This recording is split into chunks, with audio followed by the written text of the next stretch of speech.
bukannya udah meninggal? Saya tanya gitu kan ke dia. Dia nggak jawabnya.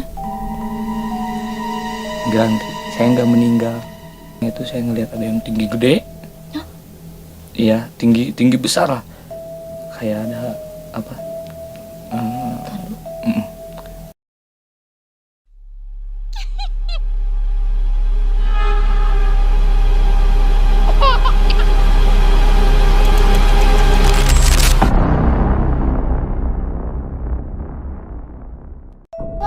Halo, Baraya Tri Channel, welcome back again di Tri Channel. Nah, sekarang aku sebagai co-host menggantikan Ayah Beno yang sebagai host di sini ya. Jadi sekarang host magang. Jadi sekarang aku host magang, panggil aja aku Ajeng. Nah, jadi tetap kita masuk di cerita kisah misteri. Sekarang kita sudah ada narasumber. Narasumbernya ini mantan pegawai pabrik yang sekarang pabriknya sudah terbengkalai di daerah Bandung gitu ya. Ya, untuk cerita lebih lanjutnya itu tuh kayak pesugihan gitu ya. Kayak Ya mungkin iya mendekati seperti itu itu. Mungkin itu penonton gitu. yang menilai gitu ya nanti ceritanya. Nah, penasaran kan ceritanya? Ayo kita tanya-tanya dulu nih.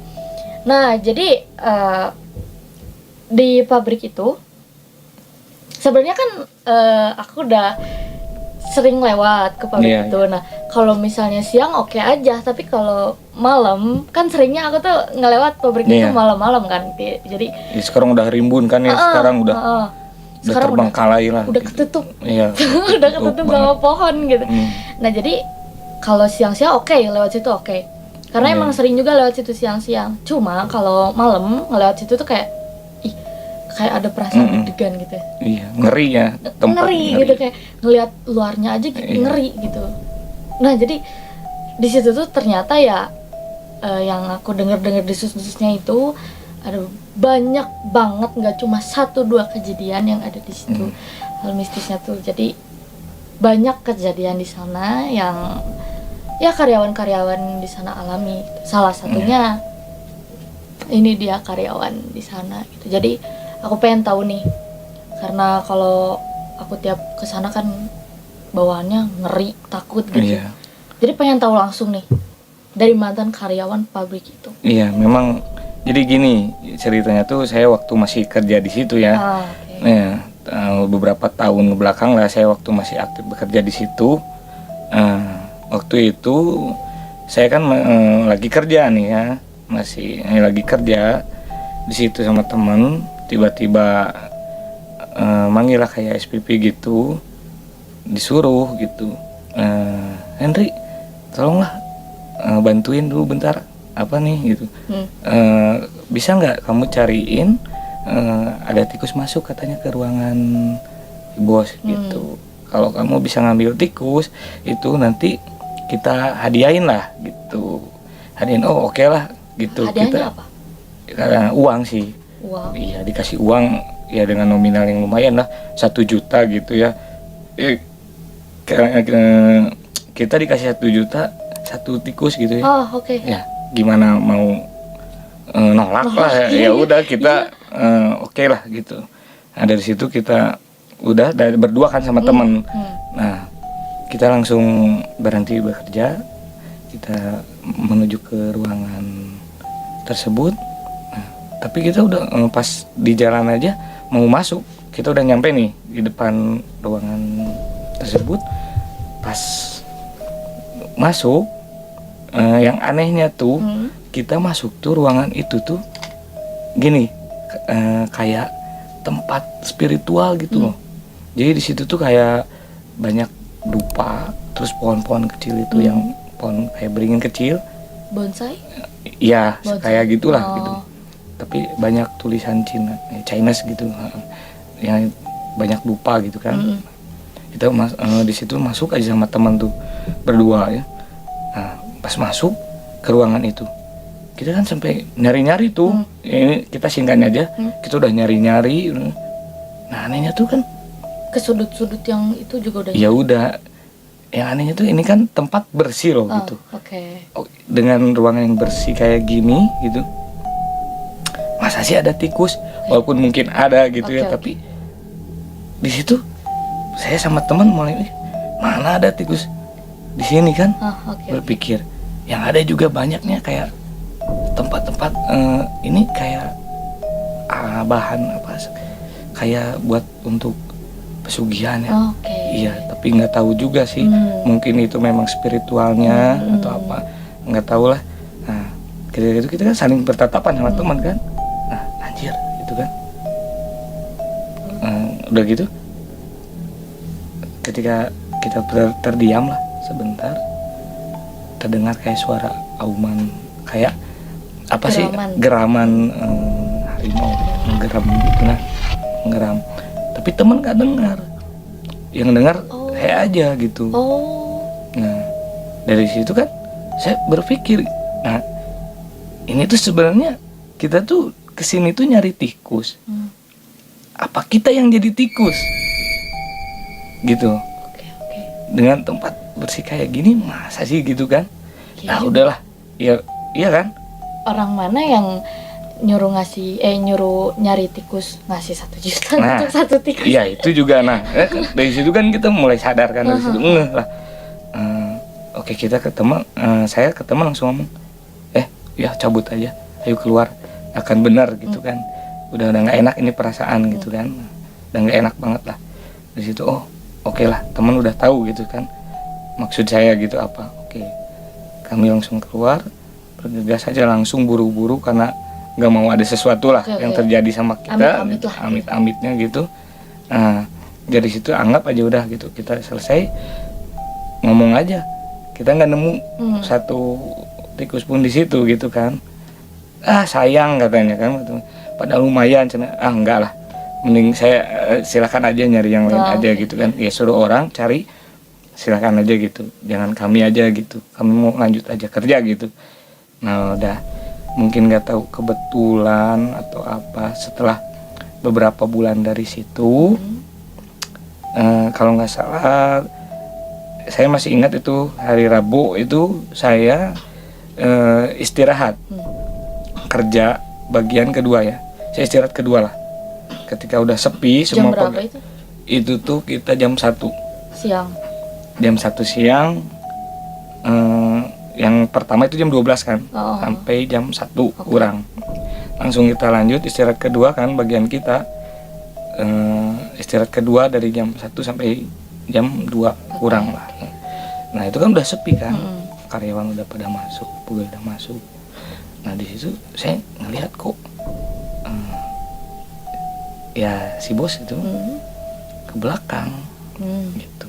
Saya ngelihat si bos kok ke belakang sambil bawa kresek kuning, yang di dalamnya tuh kelihatan banget kayak beras, bunga, sama kayak dupa lagi gitu. Buat apa? Saya kurang tahu sih ya, tapi saya lihat dia beras itu tuh dilempar gitulah ke pohon yang gede deket tempat kita sering makan di situlah. Kita kan makan kalau makan siang suka di mana aja gitu. Nah kita makan di situ kan, sering di situ kita lah, dekat pohon gede itu. Si bos kayak lemparin sesuatu di situ ya, beras, terus ada bunganya gitu lah, kayak ada bunga gitu, beras kuning nggak tahu. Di situ dilemparin sambil di tiap sudut, ada berapa sudut itu ada dupa, pakai dupa nyala. Nah udah gitu kan kita nggak curiga lah, mungkin oke lah, mungkin buat keamanan, cari aman aja biar nggak ganggu penunggu pohon. Kita gitu aja lah berpikirnya, oke lah gitu. Nah besoknya tepat hari Kamis itu, masih ingat saya, hari Kamis tuh pas jam istirahat, kita istirahat bareng semua ya, karena kita istirahat ke 1, kita kan makan tuh, makan di dekat pohon itu. Nah setelah makan, beres makan, teman saya itu yang sedang makan tiba-tiba kayak langsung terkapar gitu, terkapar, dia kejang-kejang gitu lah. Oh. Iya, dia kejang-kejang seperti ada kayak suara ngorok gitu. Oh iya. Kayak yang ngorok aja lah, Uh-huh. gimana kayak yang orang yang mau melepas nyawa. Oke. Kita kan panik kan, panik semua, langsung sama anak-anak dibawa ke mes pabrik lah, biasa gitu, dibawa ke mes pabrik dan dicek semuanya. Setelah dicek, teman saya itu udah nggak ada gitu. Jadi udah kita cek dari denyut nadi sampai di sini di hidung pas udah nggak ada.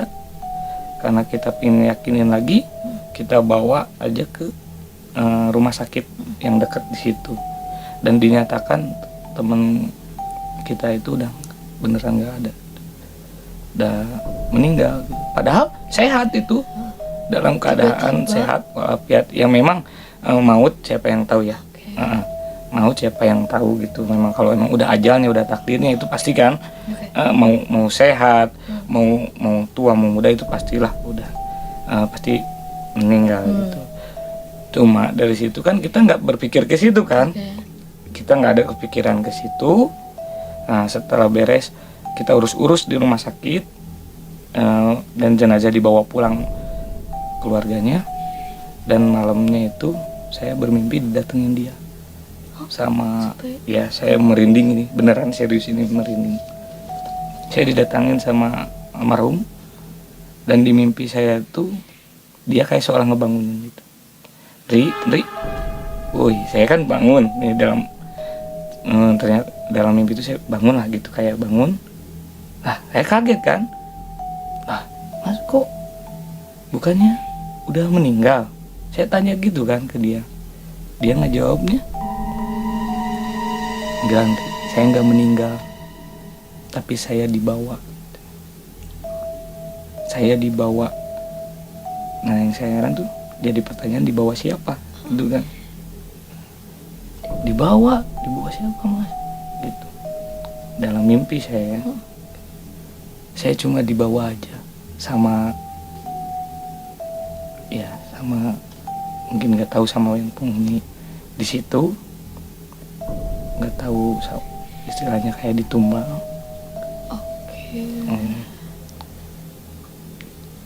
Itu ngomong nggak kayak misal saya dibawa sama bos saya atau siapa gitu? Iya, dari mimpi saya dia memang ngomong gitu, saya hanya dibawa sama si bos. Dan oke lah, saya di situ bangun kan. Kaget ya, jelas kaget lah. Iya. Karena dia datang juga dengan baju yang sama ketika meninggal, dengan baju yang sama, pokoknya dengan celana yang sama, masih tetap itu. Dan ya udahlah, saya anggap itu mungkin hanya mimpi aja gitu kan. Besoknya saya kerja ya biasa, seperti biasa lah gitu. Memang ada juga teman-teman yang ngelihat, katanya almarhum masih suka ada di pojokan belakang, diem. Jadi dia tuh kayak gini nih, kalau ini tuh kayak gini, duduk kayak merenung gini. Tapi saya, itu kata temen juga ya yang ngelihat, kata anak mis juga. Oke. Nah, setelah saya pulang kerja, mungkin nggak tahu saking capeknya ya, saya kan tiduran juga ya. Dan anehnya tuh saya mimpi sama almarhum lagi didatengin. Sama mimpinya tapi? Iya. 2 kali. Hari kedua itu dia ngomong lagi, saya nggak meninggal, tapi saya dibawa. Dan bukan saya aja, tapi ada mereka. Dia nunjukin ke belakang, dan saya lihat ke belakang tuh, ternyata ada 5 lah. 5 ya, nggak tahu 5 atau 4 lah. Pokoknya di situ ada cewek 3. Ada cewek 3. Yang 2 lagi tuh kayak duduk tapi masih pakai kain kafan gitu loh. Sosok gitu. Sambil duduk. 2. Dan yang saya kaget tuh ya, di belakangnya itu saya ngelihat ada yang tinggi gede. Iya, tinggi besar lah. Kayak ada apa? saya nggak tahu lah ya, itu mungkin apa dia yang bawa, wallahu alam. Yang jelas saya di mimpi yang kedua itu bener-bener ngerasa anehnya tuh, bener-bener masa sampai 2 kali berturut-turut gitu kan, dengan orang yang sama yang datang dan ngomongnya gitu lagi gitu. Terus aja ngulang ya? Iya terus. Dan besoknya kerja juga teman saya sampai keluar kerja karena teman saya sering didatengin tapi si teman saya itu yang udah meninggal itu, ya dia suka ada di pojok dan ngeliat terus ke dia. Sumpah merinding ini. Iya benar itu. Dan teman saya itu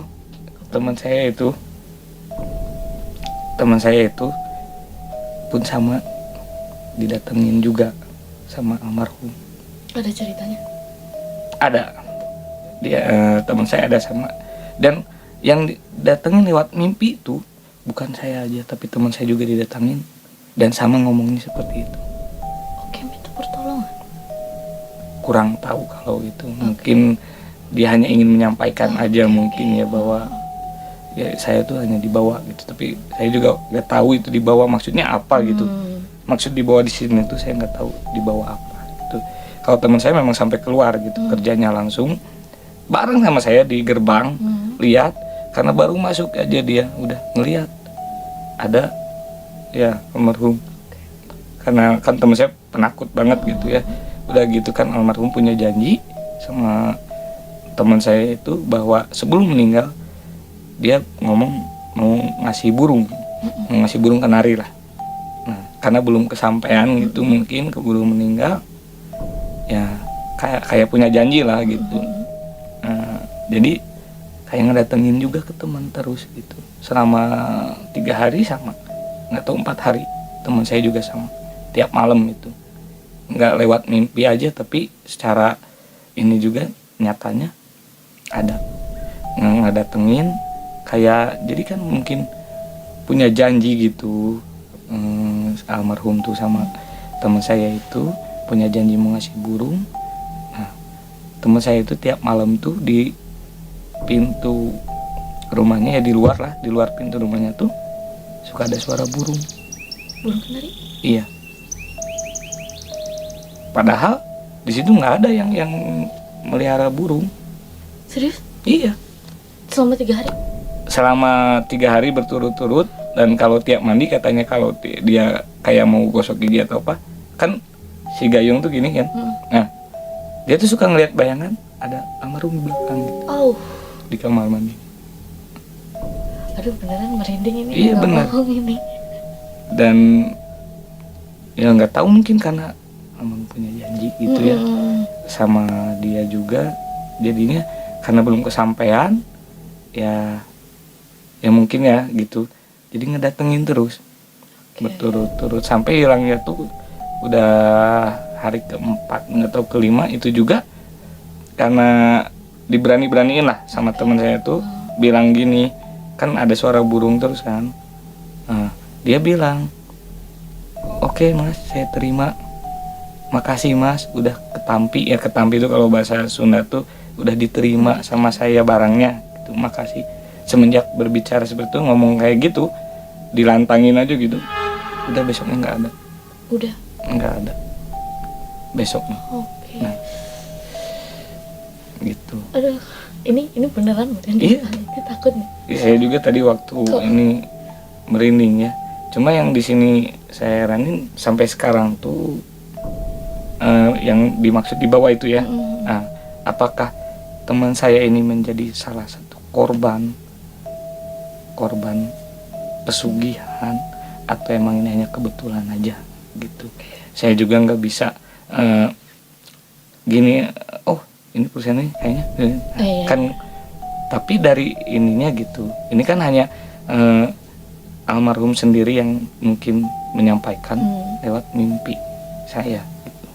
Wallahu alam itu kebenarannya benar atau enggaknya dia adalah korban pesugihan, tapi dari apanya sih penyampaian dia. Iya, dari kita bekerja di situ juga kan sering banyak yang kesurupan. Oh, Iya, masal hampir setiap hari ada.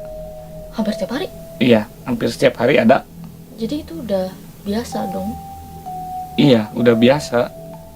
Semenjak perusahaannya udah mulai sepi. Dan anehnya tuh, Oke. dari semua yang kesurupan selalu sambil bicara, saya pingin anak ini, saya pingin anak ini. Nunjuknya ke siapa? Kalau Iya kan kesurupan nih, saya pingin anak ini, oh ya. saya bawa anak ini, selalu ngomong kayak Oke. gitu. Tapi itu orangnya random selalu. Random. Oh enggak kayak Tapi atasan- kebanyakan atasan. cewek, Oh, enggak. Kebanyakan yang kerasukan tuh perempuan. Seringnya perempuan Seringnya perempuan. atau mungkin yang gara-gara 3 perempuan. Mungkin ya. Kita tidak tahu ya. Mungkin ada Never hubungannya know, dengan guys. itu. Tapi ya kalau di apa ya gabungin semuanya apa kejadiannya itu memang mengarah ke situ. Kayaknya ini perusahaan ada yang nggak bener nih gitu kan. Ada sesuatu gitu kan ada sesuatu di perusahaan ini itu ada nggak tahu main kayak Oke, gitulah Oke. ya. Jadi ya semua ceritanya juga ya nyambung gitu. Iya. Ke situ tuh nyambung. Iya, kita nggak Iya, nggak ada pemikiran ke situ juga, tapi kok iya kayak seolah nyambung aja gitu Iya. ke situ gitu. dan teman aku Mengarahnya. juga gitu kan. Teman-teman yang lain juga begitu berpikirnya, sepemikiran, dan semuanya juga didatengin sama almarhum kayak gitu. Semuanya empat-empatnya tuh kita didatengin dengan menyampaikan pesan sama kayak gitu. Saya nggak meninggal tapi saya dibawa. Itu aja saya masih ingat. Saya nggak meninggal tapi saya dibawa. Dia ngomong seperti itu. Makanya tadi saya pas nyeritain juga merinding ini ya. Merinding, Mas. Sebelumnya maaf nih ya, saya bukannya ini nggak tahu juga ya, mungkin dia juga kayak keundang atau gimana, walau alam gitu kan. Ya mungkin masih banyak sih, itu cuma kita ambil ini aja lah. Oke. Ya, Kita ambil yang topik yang mau dibicarain. iya, Sebenarnya ya banyak lah ya kejadian. iya, banyak kejadiannya, banyak banget di situ dari. Cuma ya saya ambil itu yang paling gini, yang paling membekas di ya di apa ya, membekas banget waktu saya masih kerja di sana aja gitu.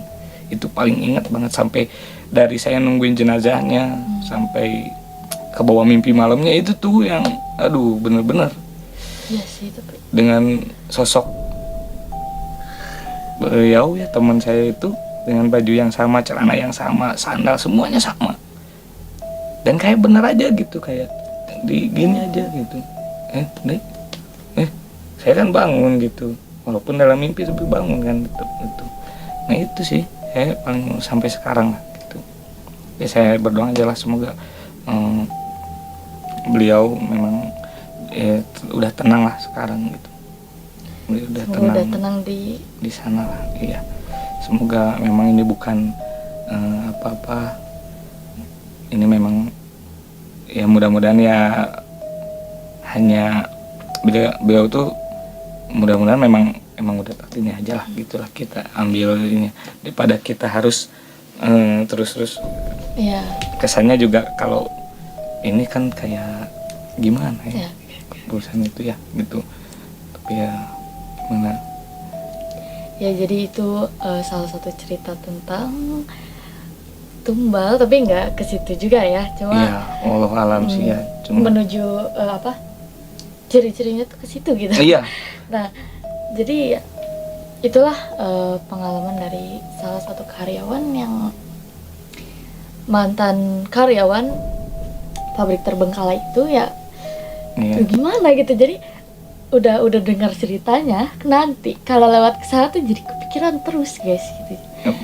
Tapi ya nggak apa-apa sih, nggak apa-apa sebenarnya, nggak apa-apa. Itu tuh terletaknya di daerah Bandung. Nggak sih, nggak akan guys tahu ya. Nah jadi beberapa juga kan keluarga aku juga di sana di pabrik itu, ya denger sih gitu, denger ceritanya sih. Ya gitu, serem, kayak banyak hal-hal ini. Iya, apalagi kan di depan pabriknya juga iya. sering banyak terjadi kecelakaan kan? Iya di situ. Iya kan? Sering banyak terjadi kecelakaan. Ya di depan pabriknya, Iya. di depan banget gitu Iya. kan.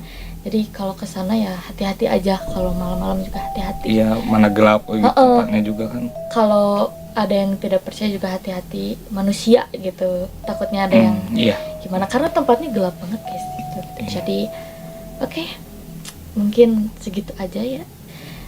Cerita kali ini serem sih, fix ini sama merinding banget. Nggak tahu ini malam nanti tidur atau enggak ya. jadi terima kasih untuk Oke.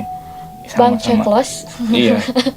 sudah mau menceritakan pengalamannya di Tri Channel. Jangan lupa subscribe, comment, and like.